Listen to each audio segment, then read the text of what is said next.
Yeah, I understand. And then like how much? Yeah. I'm leaving for 2 weeks. Oh yeah, so it's staying.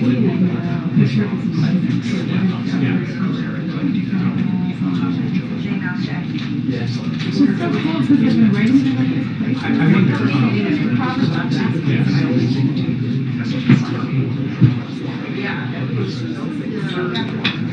Yeah. I think that's a good question.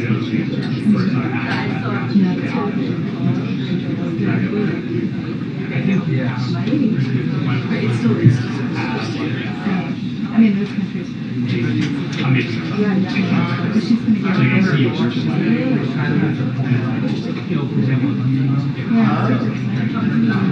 and traveling with her because she does interesting things that she needs to Yeah. How are you? How are you? I'll be good when this is over. Yeah, me too. Obviously delayed, right?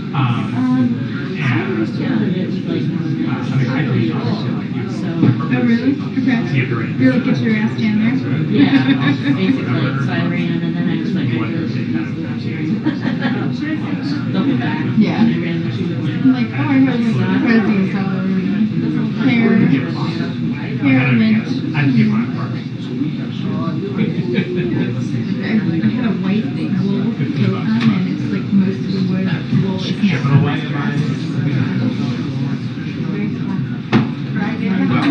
Yeah, we'll call this back out to the, We lost it at St. Joseph. Everybody help me look, but so when you go back, when are you going back to winter next winter trip? Well, it would be this weekend, but I think Sunday. Did they call you away? no. So you would just train out? You're on the button. Oh my God, I'm so sorry. As the person who's closest to the door, trust me, I know how annoying that is. People go in and out during the briefing, and I get that before class. So when you go back,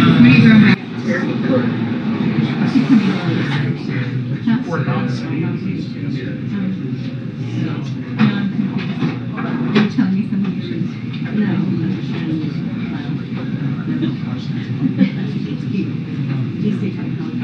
Yeah. So you can get like deadheaded. Oh, yeah, still. It's even better. You can like stretch out. You get to wander around when it's going.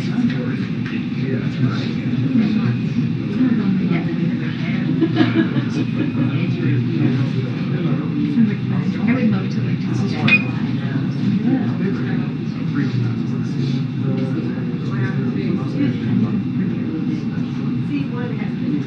How is it?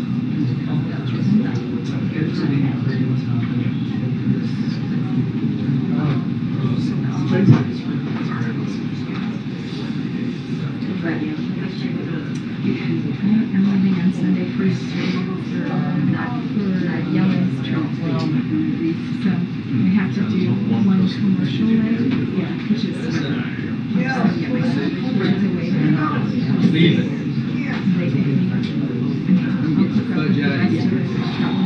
because we just take out the small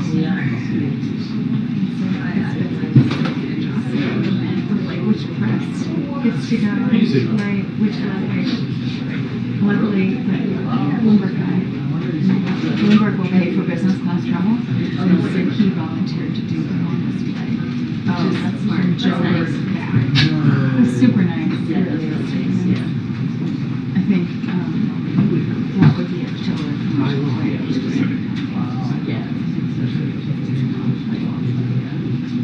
You're all the way at the bottom of Africa. You're going to go to Europe. Where are you? George. She does the house. She does reports. Switzerland. You can get yourself to Germany and then take a train. You know, if you're trying to save money, they have like cheap buses on New York. Yeah, that's for 2 right. minutes. Oh, hey, how's it going? And so you can much to the trains are nice, or you do. I need to get out before If you, I love it. Yes. If you do some of the trains, you look at the window and you can see the train ahead of you. That's where, and Hey. you're gonna go spring. Just gonna snow and Cold. yeah, and there's plenty of low-key hiking, plenty of low-key hiking. For documents, The whole thing. Yeah. Well, you could go back to Concord. That's very close. That whole area is really beautiful. So you could just, and then you're kind of all the way in the southern area.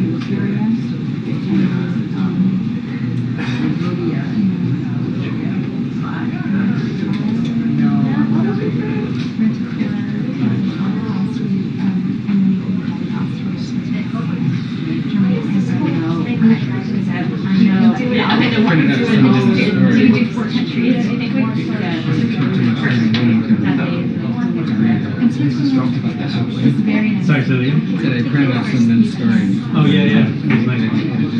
So Zurich is a big city. That's beautiful. Lausanne is kind of, it's very big. It's very nice.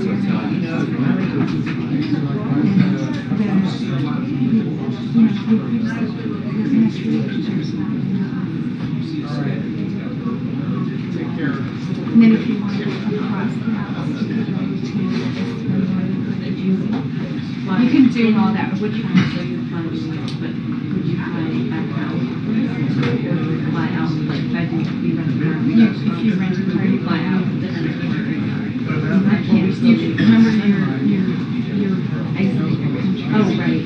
So even though it's the EU, no, the passports are covered, just the rental car. Oh, You have to bring it back to where you had it. You can't travel all into different areas. Yeah. Oh, and, right, yeah. But you don't necessarily have to. Yeah, we don't have. There's transit. Yeah. There's lots of, beautiful roads, the Alps,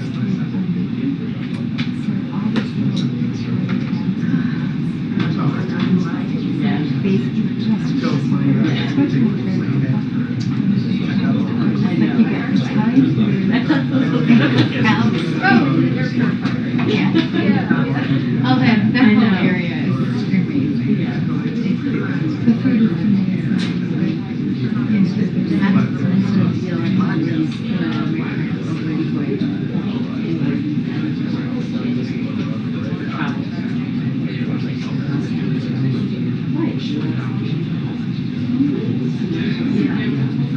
You won't regret it. It's all Never been to your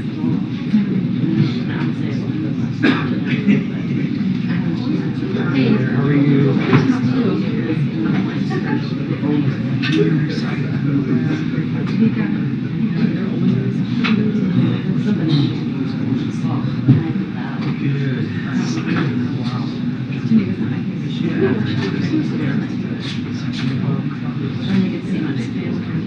Although when I lived in Zurich, I used to love going to Japan because it was actually like a real thing. As well as, friends of mine, her daughter. Do they still?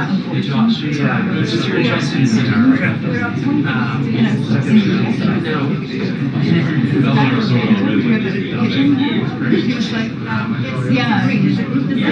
Okay, great.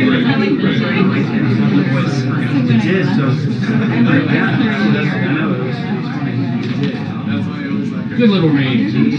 Yeah.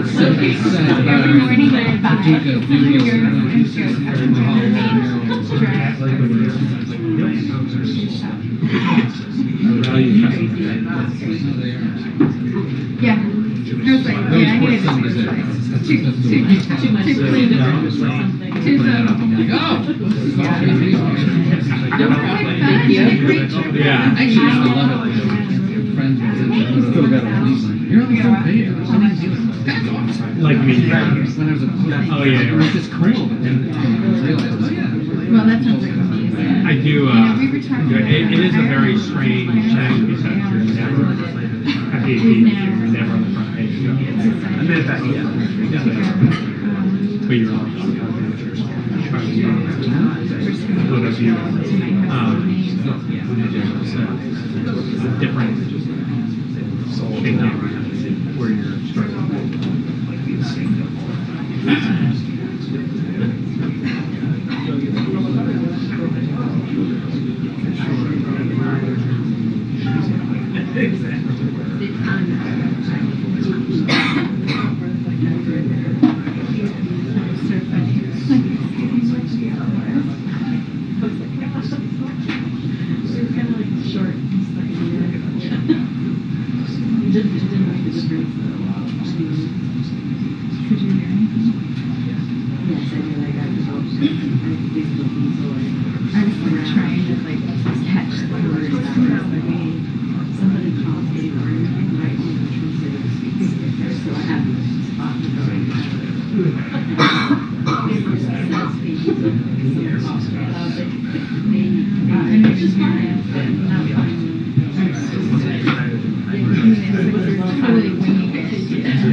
There was a camera in front of me, so like the camera passed me. I was like, oh.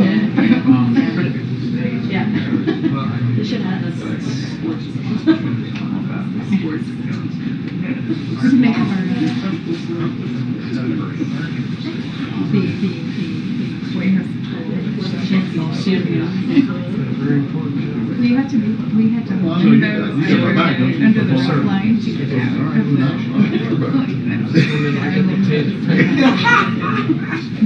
when you see Sarah, ask her about the soul train. Oh, that's right. Yeah, that's right. I was telling her, she's like, I can do that while we're waiting for a long time.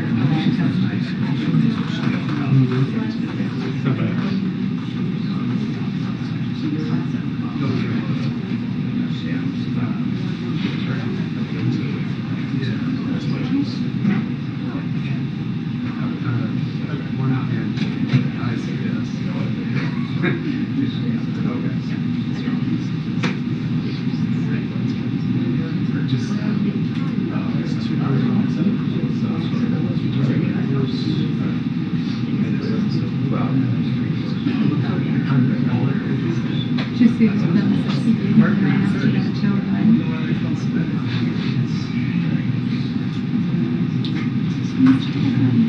I told him you were on drive. They took it down. The other person. Oh, he can't hear us. Yeah.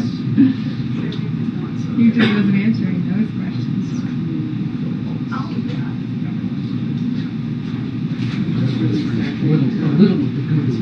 I guess we were.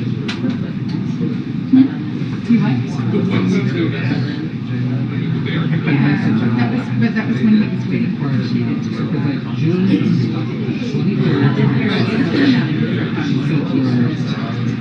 Yeah, it was a long question. It was about some service member.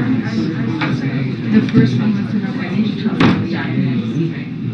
then I asked about the first lady, and then they asked somebody was asking me who that was.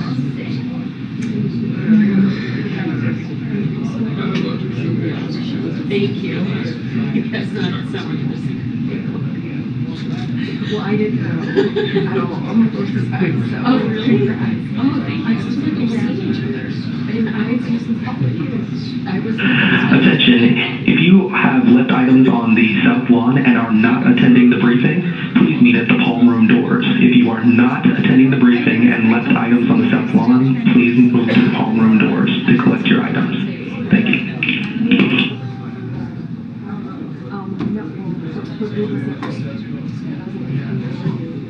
I'm waiting for them to. an awkward thing to work into conversation. And 2 minutes to the press briefing. 2 minutes to the press briefing. No, thank you, I appreciate it.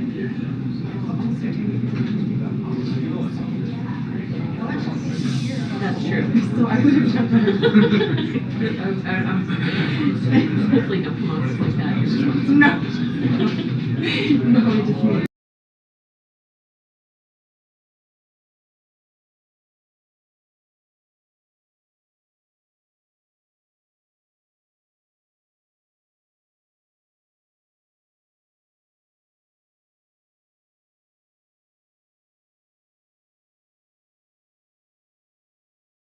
Hopefully don't come off like that. No. No, I just need. Yeah. No, it's an interesting word, especially because it's murders, it just takes a while. Yeah. So you always think you are much more visible.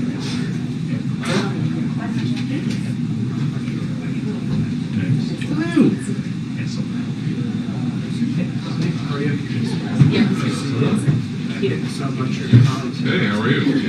Good. Oh, I think they had just had a meeting.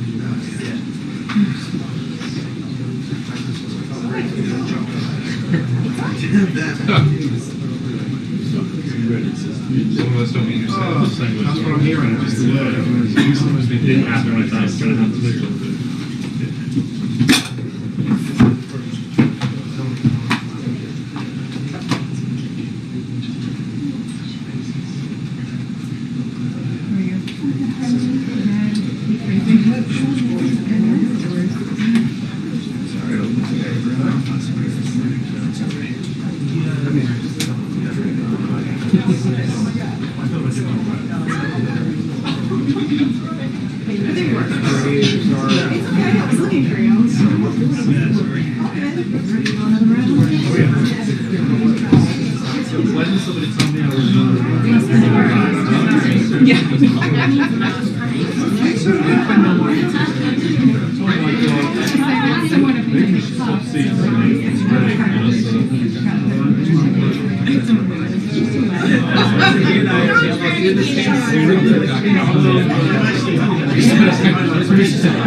Good afternoon, everyone.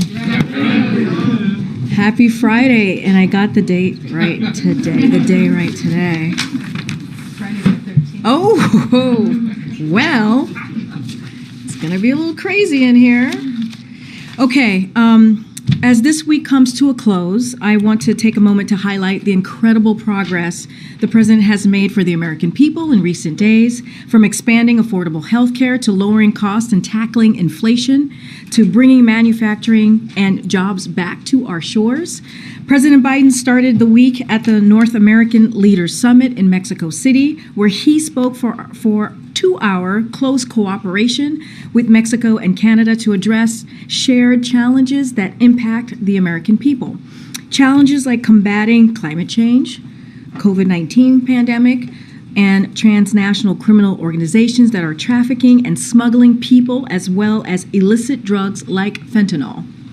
The President spoke to our work to take thousands of smugglers off the streets, catch record levels of fentanyl before it even reaches our border, strengthen border security, and increase resources for border communities all over the opposition of Republican governors and Republican members of Congress, I might add. We've also continued taking action to lower health care costs for American families, made possible by President Biden and congressional Democrats' enactment of the Inflation Reduction Act. On Wednesday, HHS announced its historic plans for Medicare to directly negotiate lower prescription drug costs. In addition, starting this month, seniors on Medicare are seeing their insulin costs capped at $35 for a month's supply. They are also now able to get recommended vaccines for free, all of this thanks to, again, the Inflation Reduction Act. HHS also announced record-breaking enrollment number of healthcare coverage on the Affordable Health Care Act marketplace. Nearly 16 million people have signed up for this open enrollment period for healthcare coverage, a 13% increase from last year. And it includes over 3 million people who are brand new to the marketplace and were not even done with the open enrollment yet. Because of the cost savings measure in the Inflation Reduction Act that President Biden signed into law, millions of Americans are continuing to save $800 per year on health insurance on average. And 4 out of the 5 healthcare.gov enrollees can find coverage for $10 or less a month. All of this adds up to real impact and meaningful progress to expand affordable, quality healthcare coverage for American families. And that matters. That matters to the American people. We also had exciting news on the economic front as well. On Wednesday, as you all saw, the largest solar investment in U.S. history, a direct result of the president's economic plan and the Inflation Reduction Act again. This $2.5 billion investment in Georgia will create 2,500 jobs. And yesterday we learned that for the 6th month in a row, inflation has indeed come down. Annual inflation has fallen to lowest level since October of 2021, and gas prices are down by more than $1.70 from their peak, thanks in part to the president's actions to increase oil supply, which were also historic actions that this president took. This is further proof the president's economic plan is working. Even though inflation is high in most major economies, it's coming down in America and giving families more breathing room. You hear the president say that all the time, how he wants to make sure that he's giving American families a little bit more of a breathing room. At the same time, the president is building an economy from the bottom up and middle out, with the lowest unemployment rate in 50 years, nearly 11 million jobs created, and historic manufacturing investment, like I just mentioned, totaling nearly $300 billion in major investments across the country. And as we end this week, on Friday the 13th, as somebody marked, today, President Biden welcomed Prime Minister Kishida of Japan to the White House. We will have a joint statement out for all of you shortly, laying out their conversation and their discussion this afternoon. But I can tell you that the two leaders are discussing the unprecedented actions we have taken together to better equip us for the 21st century challenges, as well as working to deepen our cooperation on everything from economics to technology to fighting the climate crisis, advancing peace and stability in the Indo-Pacific and around the world. Today's visit is a testament to President Biden's investment in our alliances and partnerships since day one, since he walked into the administration. And a historic week is leading into a historic weekend. I am so happy and glad to be joined by my colleague and former mayor of Atlanta, senior advisor for public engagement, Keisha Lance Bottoms, to talk about the president's trip this coming Sunday to the historic Ebenezer Baptist Church to remember and honor the legacy of Dr. Martin Luther King Jr. this Sunday, as I just said. I know many of you had some interest here, so we wanted to make sure that she was here to answer any questions and to lay out why this day is going to be so important. I do want to say on a personal note, as Black women, we have broken barriers. This church and the day honoring King are near and dear to both of our hearts. I know on a personal level, we are both looking forward to joining the president on this trip and being in what has been the epicenter of the movement from civil rights in this country for decades. With that, Mayor Bottoms. Okay, the floor is yours. Thank you. Well, good afternoon, everyone. Good afternoon. It's kind of scary up here. Right. As Karine mentioned, I am looking forward to joining the president as he travels to Atlanta this weekend. As many of you all know, in Dr. King's I Have a Dream speech, he expressed many ideals that he would not live to witness. But I stand here, and many of you sit out there as beneficiaries of that dream, his sacrifice and service. So I am eternally grateful for that. As Karine mentioned, the president is traveling to Atlanta. This is at the invitation of Reverend Warnock, and the president will deliver a sermon at Ebenezer Church which of course was Dr. King's church. Also, Congressman John Lewis's church. The president spoke with Senator Warnock last night. Senator Warnock has been the pastor since 2005 at Ebenezer.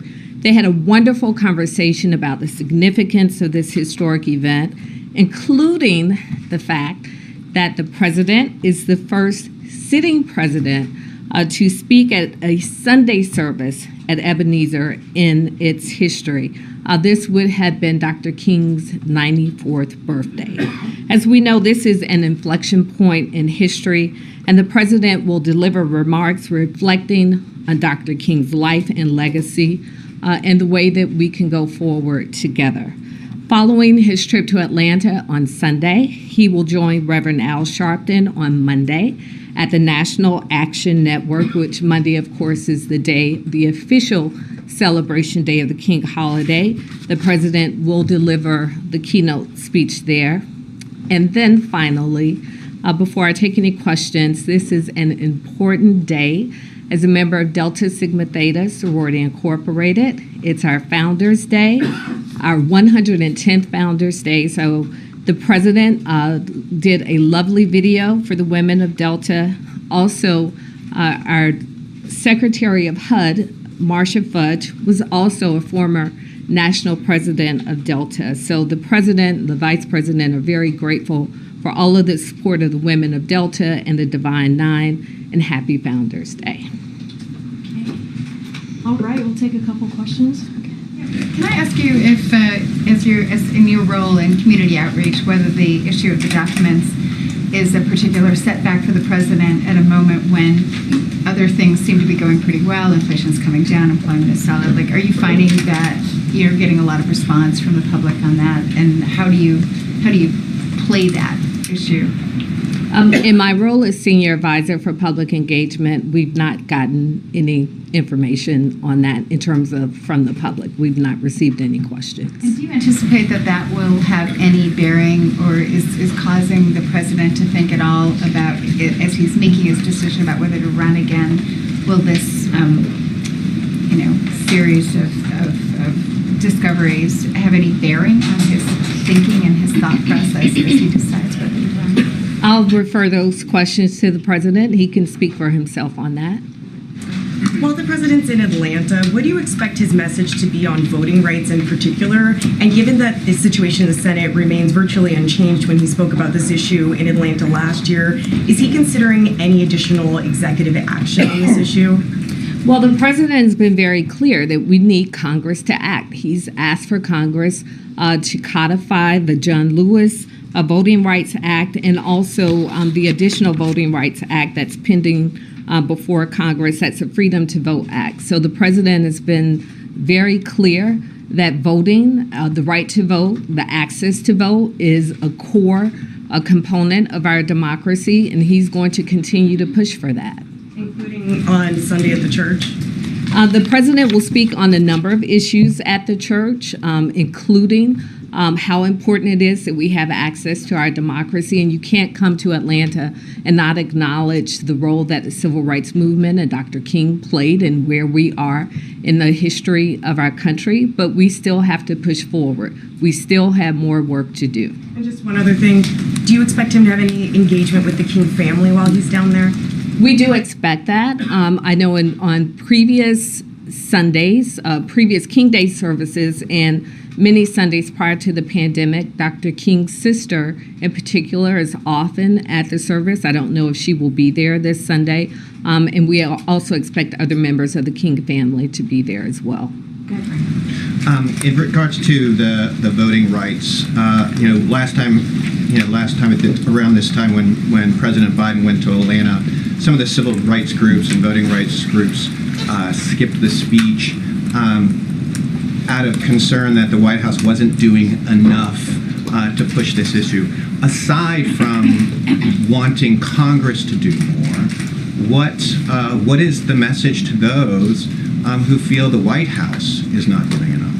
Well, as I've been in this role as senior advisor to the president since June of last year, we have engaged with civil rights leaders. He's had them at the White House in a roundtable. I'm in constant contact with them. And I think that it's very clear that the president is doing everything that he can in his executive power to lean in on voting rights. But we need Congress to do more. This is important. If you've come through the East Wing, you've seen the pictures of Dr. King meeting with Lyndon Johnson, meeting with other civil rights leaders, hashing out voting rights in the White House. And so the fact that we are still here talking about this in 2023, I think really speaks to the fact that we need action. We need that action from Congress. The president has done and will continue to do all that he can do in his executive powers, but there's only so much that he can do. We need Congress to act.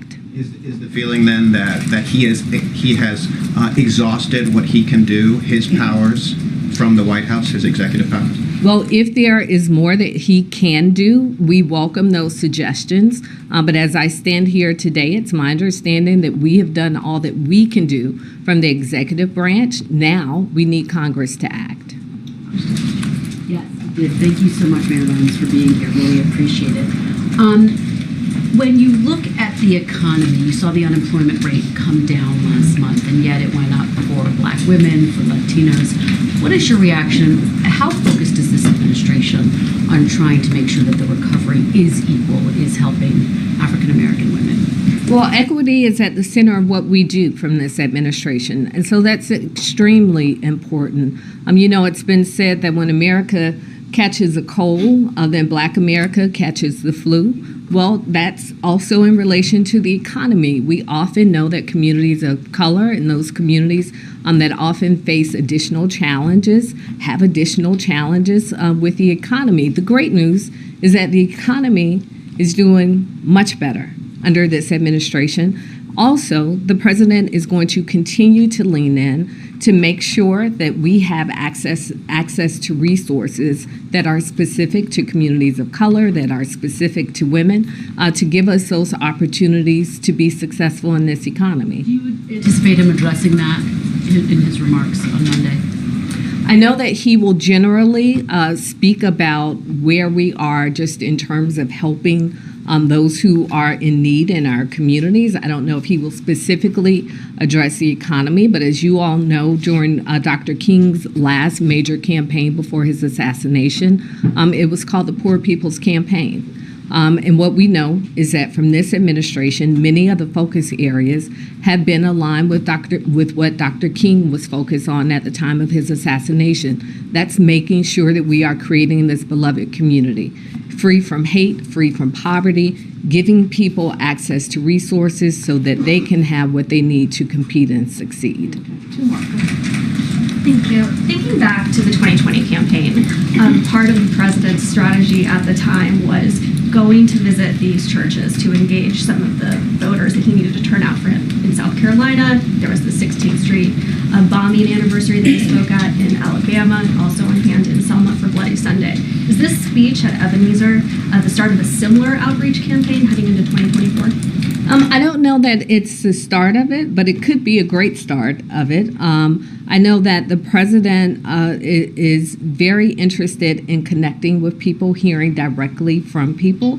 It's the best way that any elected official truly hears and understands the needs of people, and there's no better place than to do that than at Ebenezer.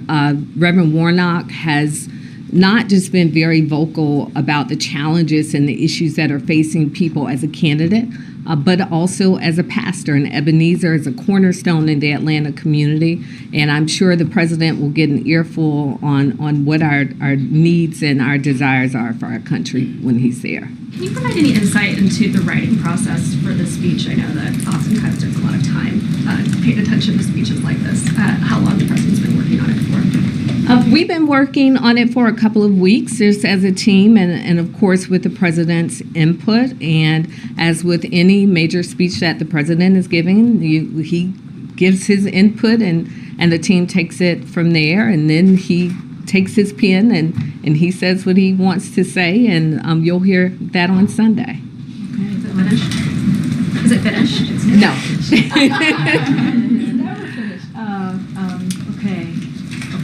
Just one question. Obviously, Democrats had a big victory in the runoff election.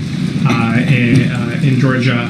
He's going back to a historic Black institution to speak of this church. How do you see the state, your home state, kind of fit into the political landscape going forward now?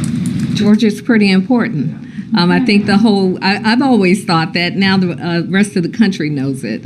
We know that Georgia's played an important role with how our Senate is now comprised, and I expect that role will continue to be just as important in future election cycles. Okay, last question. And remember, Sorry. I just have to say this, Georgia did go for Joe Biden. All right. Go ahead, Ebony. Last question. Just a couple of questions. First, whether it be on Monday or on Sunday when he's at Ebenezer, is he going to be meeting with any civil rights organizations at any point during any of those visits? Well, as I mentioned, on Monday, he will be joining Reverend Al at the National Action Network. There'll be many civil rights representatives there. There will be many at the church who will also have an opportunity to connect with the president while he's there. Nothing separately? Nothing separately, but there will be some engagement while at the church. And at the policy forum with Reverend Al Sharpton, when he attends the NAN event, what kind of policies can you talk about that you know that they'll be talking about on that day, or what kind of policies do you think that we can kind of expect to hear the president talk about even following that? I know that Rev has been talking about criminal justice reform quite a lot and had several other meetings. Can we see the president pick back up on those same messages following this? Well, the great thing is that this is not a one-time engagement. Reverend Al and some of the other civil rights leaders, I believe from 8 other organizations, were in the White House a few months ago, sitting down with the president, sharing their concerns. My office, me personally, I'm constantly engaged with these civil rights leaders. So we're hearing in real time what our challenges are. And I think I can safely say that we have confidence in many of these leaders that we are doing what we can do and will continue to do more as we can to make sure that the needs of our communities are met. Okay. Thank you so much. Thank you. Thank you. How did you feel the President Biden picked Kamala Harris instead of you for running mate? Okay. Thanks, everybody. And thank you so much, Keisha. Appreciate it. I have a couple things at the top that I just want to go through. This is the week ahead, so all of you have this. Before we take questions. So later today, the president's going to travel to Wilmington, Delaware, as you all know. On Sunday, as you just heard from Mayor Lance Bottoms, the president will travel to Atlanta, Georgia, and deliver a sermon at Ebenezer Baptist Church. And on Monday, he will return to Washington, D.C. to join Reverend Al Sharpton and the National Action Network at their Martin Luther King Jr. Day breakfast, where he will deliver the keynote address. On Tuesday, the president looks forward to welcoming Prime Minister Mark Rutte of the Netherlands to the White House to further deepen the historic ties between our two nations. As strong NATO allies and global partners, the two leaders will reaffirm our shared efforts to strengthen transatlantic security and economic prosperity. After that bilateral meeting, the president will welcome the Golden State Warriors to the White House to celebrate their 2022 NBA championship. And next Friday, the president will welcome bipartisan mayors attending the U.S. Conference of Mayors winter meeting to the White House.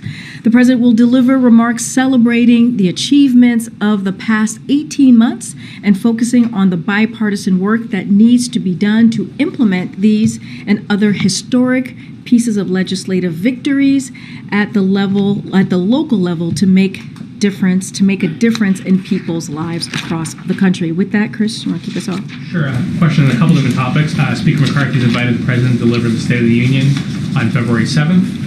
That just went out. Is that the date that the president plans to give the State of the Union? Does he accept that invitation? So we have received Speaker McCarthy's kind invitation, and the president has accepted it and looks forward to delivering the State of the Union address on Tuesday, February 17th of 2023. So we are. Oh my God! I'm so sorry, guys. On Tuesday, February 7th. 2023, but we truly appreciate the kind invitation by Speaker McCarthy. On the debt limit, Republicans want to cut spending as part of a debt limit deal. Is the president willing to cut any spending as part of a debt limit deal? And what would he be willing to cut? Look, as you've heard us say before, we will not be doing any negotiation over the debt ceiling. But broadly speaking, at the start of this new Congress, we're reaching out to all the members through the Office of Leg Affairs, making sure that we have those connections with those new members, as I just stated. But I want to say, like in the past, and I've said this before, and I'll say it again, there's been a bipartisan cooperation when it comes to lifting the debt ceiling, and that's how it should be. That's how it should continue. It's not and should not be a political football. This is not political gamemanship, and this should be done without conditions, and that's how we see this process moving forward. When you say that there'll be no negotiating, you'll not negotiate anything involving spending? What we're saying is that this should be done without conditions. In the past, we have seen this. We have seen both Republicans and Democrats come together to deal with this issue. It is one of the basic items that Congress has to deal with, and it should be done without conditions. So there's going to be no negotiation over it. This is something that must get done. And does the president agree with the Treasury Secretary that the debt ceiling should be eliminated? Again, I've spoken to this before. That is not, no one is talking about eliminating the debt ceiling or the debt limit. That's not what we're talking about right now. Congress is going to need to raise the debt limit without conditions. So that is not what the discussion that we're having. Very last thing, have White House officials been interviewed by the special counsel or by the Justice Department involving the classified documents? So what I'll say from here is any questions that we may have about the review, about the process, I would refer you to the Department of Justice. I would also refer you to my colleagues over at the White House Counsel. I'm not going to get into any specifics from here. Okay, Mary. Aside from the special counsel, aside from this review, I just have a question about processing classified documents and their handling, because I think there's some confusion amongst the public and even in this room. What is the process to make sure that classified documents aren't accidentally or intentionally taken when a president or vice president leaves office? What's the protocol, or is this sort of just a self-review system? It's a good question. I would, on the process and how that works, I would certainly refer you to the White House Counsel's office. They would know that. They can walk you through that. My colleagues there, and I know many of you have been in touch with my colleagues in the last 24 hours, in direct touch, and answering many of your questions. So I would refer you to them on the specific process, so that they will certainly guide you in the right way. But as far as you know, is it ever okay for classified documents to be mixed with personal evidence? What I can say, what I can say is what the president has said before, what I have said multiple times. We take this very seriously. The president takes classified information, classified documents very seriously. But look, I've said this before. We have addressed this issue multiple times at length. And we have been fully cooperating with the Department of Justice, and now we will be doing the same with the Special Counsel's Office, just to be prudent here and just to make sure that we are consistent. I would refer you anything that is related to this, as it relates to the review, to the Department of Justice or my colleagues at the White House Counsel office. And we see it as the best way to move forward. We want to respect the process, and so that's what I'm going to do. I'm going to refer you to the Department of Justice. Just to be clear, you're confident he followed whatever protocol was in place? Again, this is something that he takes very seriously. The president, when it comes to classified documents, when it comes to classified information. I'm not going to go into any specifics from here. If you have any questions, anything further that's related to the review, or I refer you to the Department of Justice or my colleagues over at the White House Counsel's office, who I know many of you who I'm staring at right now has been in close touch. Go ahead, Ed. A few things, Corinne, thank you. Following up on the State of the Union, I believe it was the president who suggested he has spoken with Speaker McCarthy? Are there any plans for them to meet in person before February? Yeah, they spoke, and I think we actually shared that with all of you. The day that Speaker McCarthy became Speaker, you saw a statement from the President and the First Lady congratulating Kevin McCarthy becoming Speaker. And then the next day, I believe that was on a Friday. I believe the next day, which was a Saturday, the President had a direct conversation. He connected with Speaker McCarthy and congratulated him in person. But no plans yet for. I don't have a plan. I don't have a scheduled meeting to share with you at this time. I wanted to follow up on a few things from yesterday. When was the President informed about the Attorney General's decision to appoint a special counsel? How and by whom? So, the specifics on that, here's what I can tell you. I can tell you that we were not giving a heads up. I was asked that question yesterday. We did not know that the announcement was going to come yesterday until after it happened, so I can clear the deck there and let you know. Anything else specific to when the President knew or anything that's related to this, I would refer you to the White House counsel's office. I know many of you that I'm looking at right now has been in close touch with my colleague there, and so I would continue to refer you to my colleague at the White House counsel's office. One of the things that they finally confirmed for us is that Bob Bauer is indeed the President's personal attorney handling some of this. Given that the Justice Department cited the personal counsel as having made this initial outreach to National Archives and has been in touch with the Justice Department, is that the person who these questions should be directed to?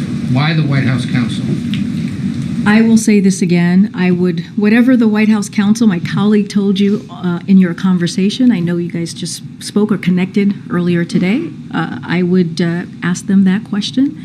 And anything related to the review, I would refer you to the Department of Justice. And regarding the extraordinary measures that the Treasury Secretary announced a little while ago in advance notice to Congress, is there a policy that requires her to give advance notice of those plans? You have to reach out to the Department of Treasury on how that process works. What I can say is just so that everyone knows, the folks who are watching, the debt limit is projected to be reached on Thursday, January 19th. At that point, Treasury will begin to take extraordinary measures to prevent default. Secretary Yellen did not name a specific X date, if you will.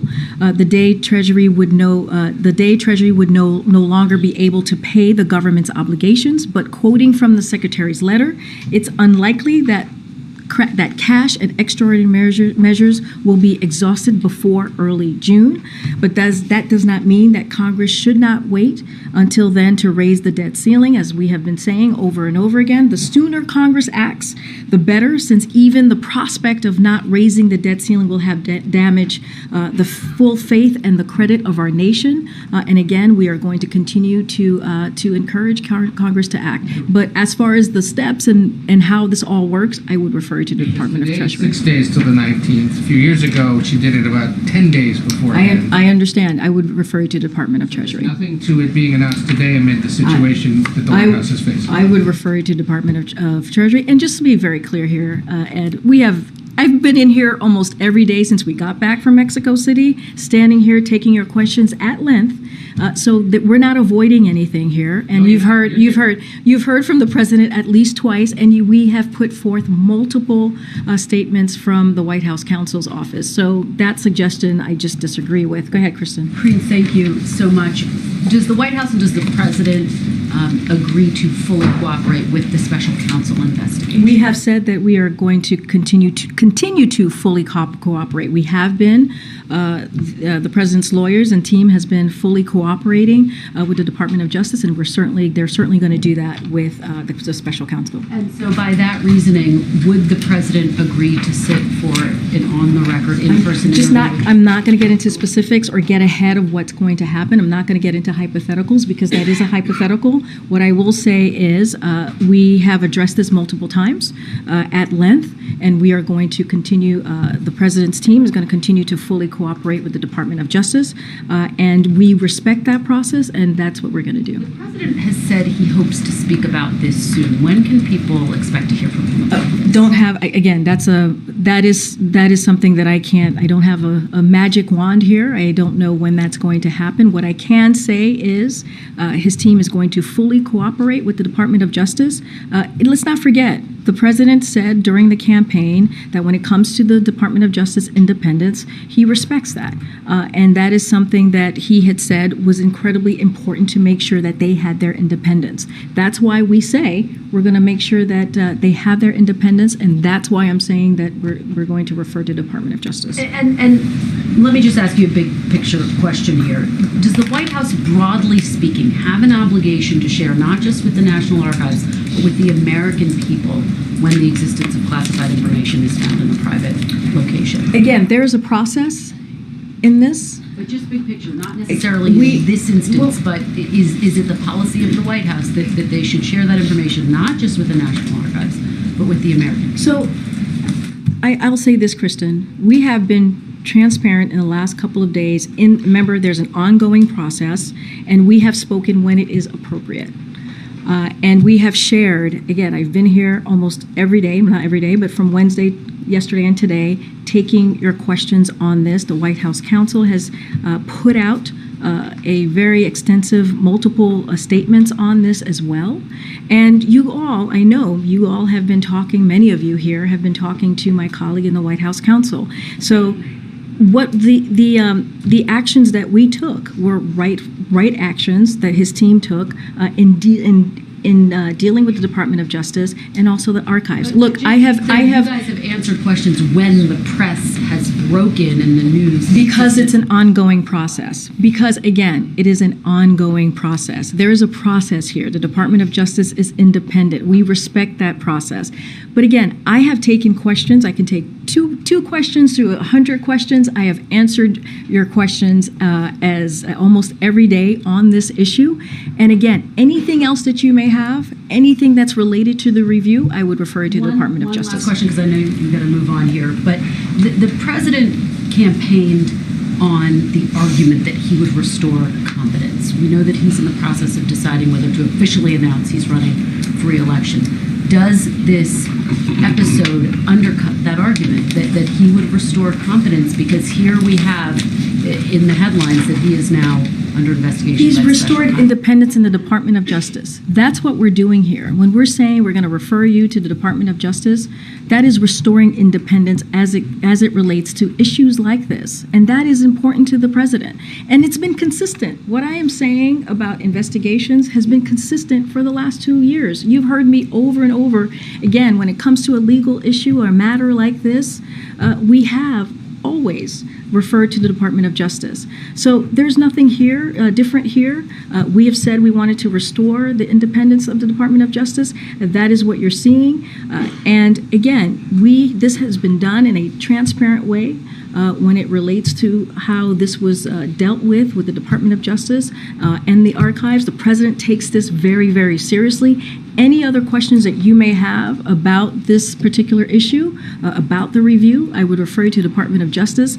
You guys have been in touch with my colleagues at the White House Counsel Office, and I would suggest that you continue to reach out. Go ahead, Stephen. Thanks. I just want to press you on that point about the idea of disclosures when it's appropriate. You describe a process, but it sort of feels like a strategy, a communication strategy to protect the president from political damage. Was it the hope and expectation here that this would have remained a private matter and not have been subject to public disclosure? Look, Stephen, that's your version of the case. I've been very clear here, and I've answered that question multiple times in different versions, right, in the last couple of days. Look, want to be very clear. There is a process here. We are going to respect the process. This is all part of the Department of Justice process, and we are cooperating fully. We are cooperating fully in this process.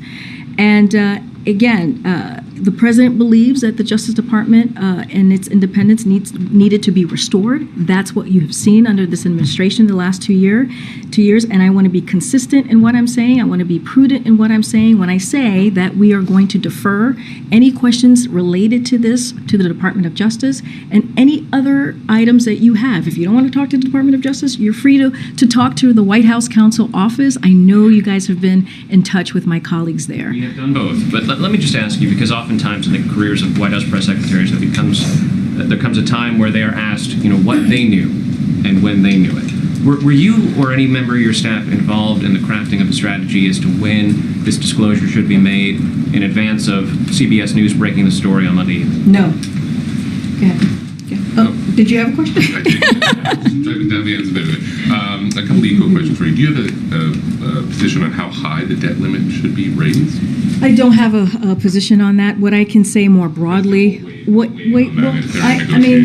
I'm saying is that more broadly speaking, not going to get into the specifics of that. What I can say is that we believe when it comes to the debt limit, it has been done in a bipartisan way over the years and decades, and it should be done in a bipartisan way, and it should be done without conditions. That is important here.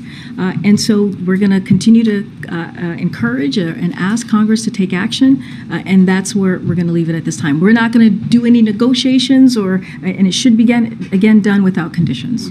Calls to Congress and all? Is this a Ledge Affairs thing, or is it entirely up to Congress? I've said that our Office of Ledge Affairs has been in touch with the new Congress to make sure that they know who to reach out, the appropriate people to reach out on the Office of Ledge Affairs. And so we're going to continue. We're always having conversations with members of Congress. The president always has multiple conversations with members of Congress. As you know, he has a lot of longtime friends who are over on the other side of Pennsylvania. And so that is something that continues. But when it comes to this, when it comes to the debt limit, it should be done without conditions. It was done under the last president 3 times in a bipartisan way. And so this should continue. Very quickly on the CPI data yesterday, pretty good result there. That comes on the heels of the jobs data, which was pretty strong. Your officials have been kind of jazzed about that, it seems, on TV in the last 24 hours or so. Is it fair to say the White House is thinking this is what a soft landing could look like, or are you not getting that far? What we can say. Team soft landing. I'll say this, and as you said, you've heard from many of my colleagues who are who are economists who have been working on this issue, pushing for the president's economic plan. Look, it just goes back to the president's economic plan, and we see it as it's working, right? With what the vision that the president has for this country. When you think about when he came in, he passed the American Rescue Plan. You think about all the other historic pieces of legislation, the bipartisan infrastructure legislation. I talked multiple times at the top about the Inflation Reduction Act. Look, it matters what the vision of a president is and him acting out on it. And that's what you saw. When you see inflation down for 6 months, that matters, right? That's because of the president's economic plan. When you see annual inflation down 6.5% from where it was this summer, just this summer at 9.1%, gas prices down by about more than $1.70 from its peak. All of that matters. And so that's how we're seeing this. We're seeing it as the president's economic plan is indeed working. We are going to continue to put the American families and American people first and work on this issue that you hear us talk about all the time. His number one economic issue is bringing down inflation. That's why the Inflation Reduction Act, what I talked about, when you think about healthcare, when you think about Medicare and negotiating those prices, when you think about what we announced in Georgia, 2,500 jobs are going to be created because of the Inflation Reduction Act. All of that matters, and all of that is important in its more broadly speaking about the president's economic plan. Look, we believe that we continue to be in this transition of stable and steady growth, and I think that's what we believe. That's what the numbers continue to show as you talk about the jobs report that we saw recently, and as we talk about the CPI data. You're not calling it a soft landing? I'm just saying that we are in this transition of transition to stable and steady growth, and we believe that the president's economic policies that he's put forward in the past 2 years, we see that working. Go ahead, Franco. Thanks. U.S. Attorney John Losh was looking into this for several weeks before. He was in touch with Looking into what exactly? the classified documents. He was in touch with President Biden's counsel.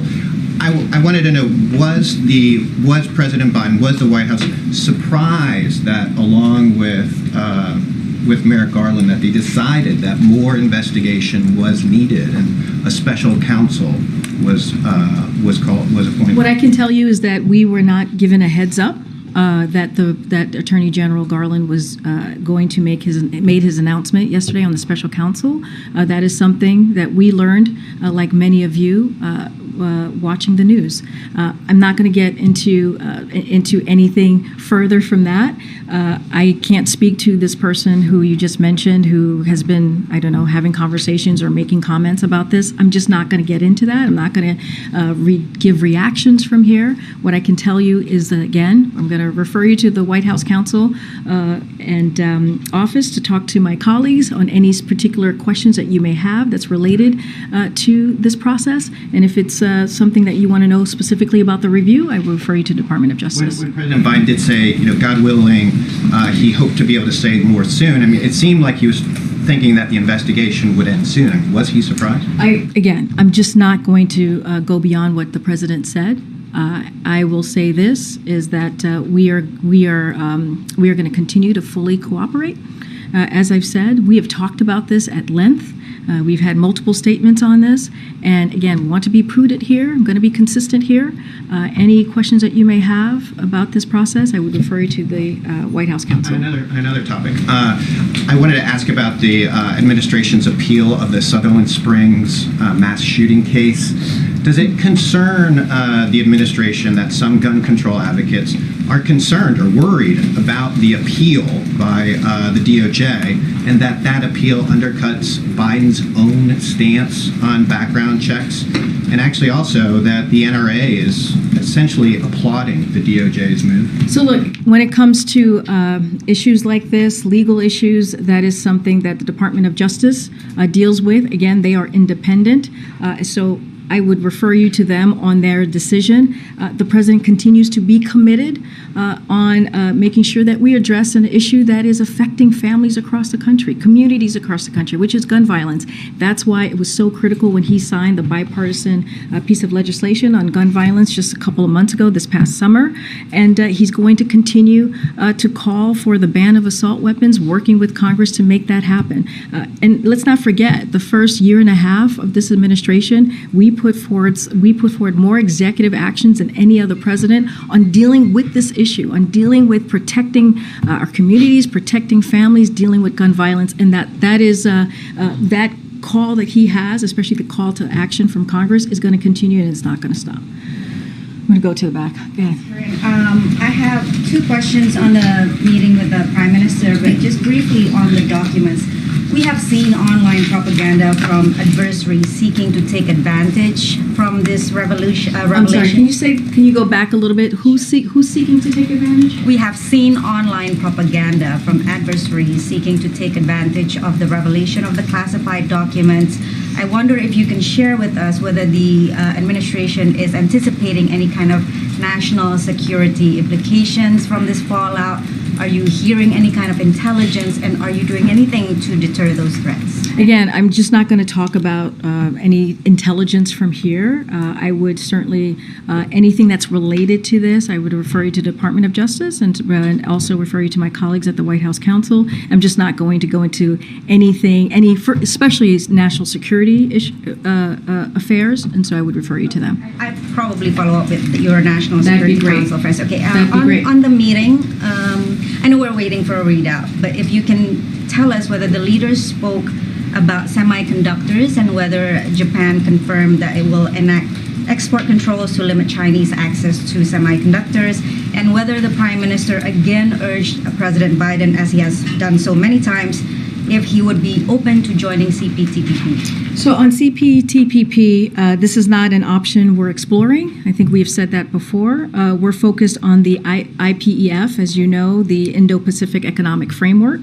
negotiations and deepening our economic ties with those 13 partners, many of which are TPP partners. So that is going to be our focus. That has not changed. As it relates, again, I don't want to get ahead of the conversation. They're currently still having a dialogue. The bilat is still occurring, but I expect they will discuss China, Russia's war against Ukraine, and the DPRK's unlawful nuclear and missile programs, and the leaders will focus on what they can get done together in 2023. Japan holds in the G7 presidency and has just taken a non-permanent seat on the UN Security Council, while we're hosting the APEC and seeking to make shift progress on the Indo-Pacific Economic Framework. Prime Minister Kishida arrived at the White House, as you all know. I believe my colleague laid out what came out of that 2+2 after consulting closely with us and regional partners in Europe, and I expect the President and the Prime Minister Kishida will debrief on those consultations. Again, don't want to get ahead of, we're going to have a readout for you. They're having this conversation currently, and so once we have the readout this afternoon, we certainly will share that. If I can just dig a little bit deeper on IPEF, Krim, because we really haven't heard much about this framework since it was launched last year. So at this point, it seems like the administration still believes that this is the best offer that the U.S. can give to counter Chinese trade clout. Am I understanding this correctly? Let me so as you said, it was announced in Tokyo just this past May, and Japan was a critical partner, as you know, in helping us to build support, particularly among Southeast Asian countries. So that is important. Again, Japan has been a critical partner in this. IPEF partners represent 40% of the world GDP, and we are united in our belief that much of our success in coming decades will depend on how well governments harness innovation. So that is part of it, right? We got to see how this works through, especially the transformations afoot in the clean energy, digital technology sectors, while fortifying our economies against a range of threats, from fragile supply chains to corruption to tax havens. So again, with Japan's partnerships and leadership in the negotiations, we expect to achieve high standard commitments that will deepen our economic engagement in the region and make good progress in text-based negotiations this year. So this is a partnership that is incredibly important. Japan played a very big role in it. When you think about it represents the 40% of the world GDP. And so, look, this is, again, an important partnership. This is a framework that we are incredibly committed to, and we appreciate Japan's partnership in this. Oh, yeah. Go ahead, Ed. Yeah, thanks, Corinne. I want to ask you about the U.S. Chamber of Commerce. So the U.S. Chamber of Commerce embraced President Biden in 2020, and now the president of the U.S. Chamber says that the businesses it represents are fed up with the government making it harder to do business and adding new rules and regulations. Do you have any response? Yes, I do. First thing, the president's first 2 years in office have been the best for job creation in history. When you think about nearly 10.5 million jobs created, manufacturing and small businesses are on the rise, and we are seeing progress in our fight against global inflation. So that's the first piece to just lay out there. The second, look, I don't think that it's all of the chamber's presidents who said that. She also called out polarization and gridlock and called for permitting reform, immigration reform, improving child care, improving climate resilience, and funding law enforcement. So those are all areas where President has called for Congress to act. And we also agree with the chamber that Congress must address the debt limit, and we can, quote, not play chicken with the true faith and credit of the United States. That's end quote. And lastly, let me just say, as I think everyone is aware, the last 2 years showed historic bipartisan progress for the American people. I've talked about during this press briefing those pieces of legislation, again, historic pieces of legislation, including on rebuilding our infrastructure and investing in American manufacturing.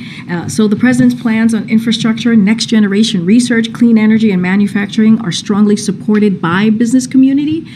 Again, we do outreach to different communities when we talk about these important pieces of legislation, when we talk about the president's economic plan, but he also believes big corporations should pay their fair share in taxes. And that's not just us. That's also the American public who believes that they should be doing this. Well, she said also that there's government regulatory overreach, adding, and I'll quote her, when regulations are driven by ideological agendas and imposed on businesses without transparency, accountability, or clarity, government isn't working. So will there be changes, and is government working? Look, I'll say this. Our administration is leveraging every available tool to advance the president's ambitious agenda for the country and to deliver for the American people. That's the president's primary goal.